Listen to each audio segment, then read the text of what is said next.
Hey everyone, I just wanted to clarify some things about the camping trip project.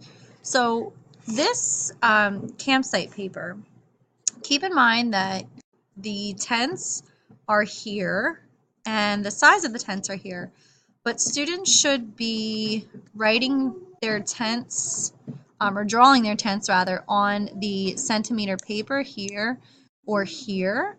And if this isn't working out because of the copier, I added additional sheets in the folder that went home.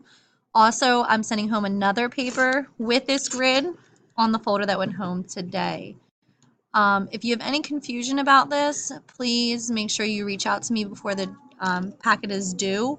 Otherwise, this will be deducted off the final total.